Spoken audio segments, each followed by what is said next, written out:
Hello everyone, Solohood here. This is gonna be very last video about the Blood Mage Spark setup. Some more improvements are definitely still doable to the setup, but most of them are just about base stats rather than the mechanic of the build or the items themselves. So this is gonna be the last video in terms of changes to the mechanics that characterize the whole setup. This video is gonna be very fast because it's basically the third video on this build, even if the setup changes a little bit every time. And if you are interested in more details about how the build works, I link in the description the previous two versions of the same build. Alright, quick explanation time. First of all, thanks to the original Singing Ring, we are not dealing elemental damage. Even if you see Spark, Orb of Storm and Comet flying around, all elemental damage we deal is converted to chaos damage. That's the first thing you need to understand for the rest of the interaction. Then we'll go with the elemental ailments we can apply with the setup. With Spark linked to Stillness gem, our sparks contribute to freeze build up, so they can freeze enemies on the fly. That's the first one. For the custom critical setup, we now have Arc linked to Radiance, so this one contributes to shock chance. For custom elemental ailments, with Comet doesn't directly apply any ailments. The other important skill that still apply ailments is Orb of Storm, linked with Xoph Pyre, so it can ignite, contributing to flammability, ignite magnetism. So these are our three ailment sources, while our actual damage is still based on chaos.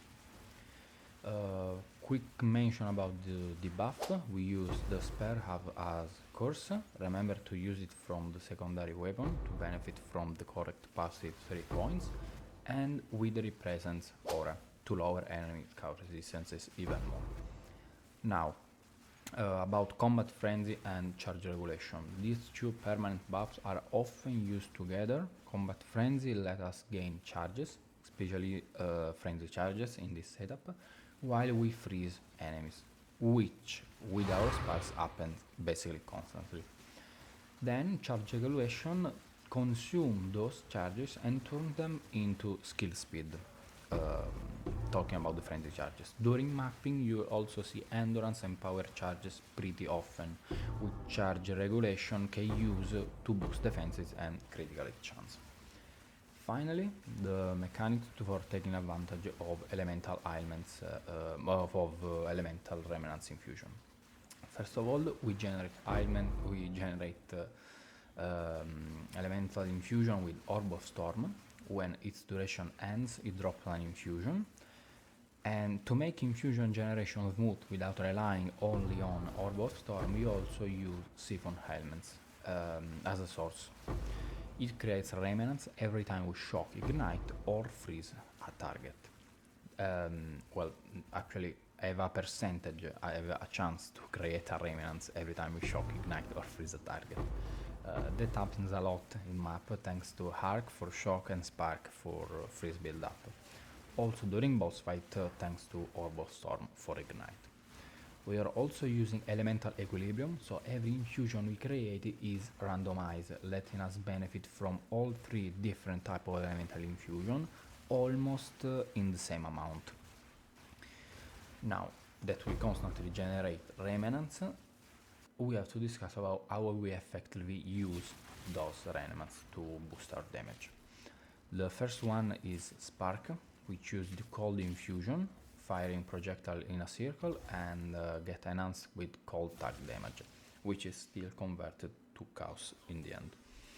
Arc uses the lightning infusion, which boosts its own damage by 200%, which is great for single target, and that's why it's linked to the custom critical setup, which is the main source, setup activated during boss fight.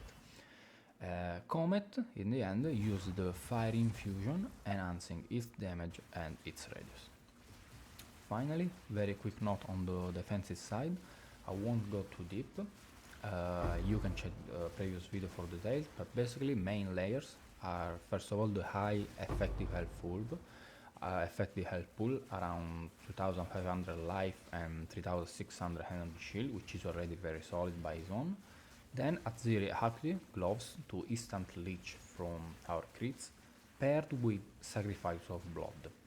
We regenerate life proportionally to 8 times the life spent in the past seconds. So the more life we spend, the higher our regeneration is gonna be. That also combos with Xoph, converting a Xesht Lv regeneration into energy shield regeneration.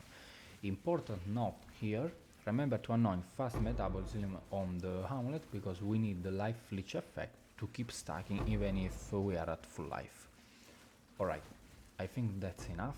I've been very fast, I hope. For further detail, ask me in the comments or check the PoE link in the description. I'll be happy to answer all the questions I can. And thanks a lot for watching. Thanks for all your kind support. Let me know if you have any improvements or suggestions for this setup. Wish you a great day and I'll see you in next one.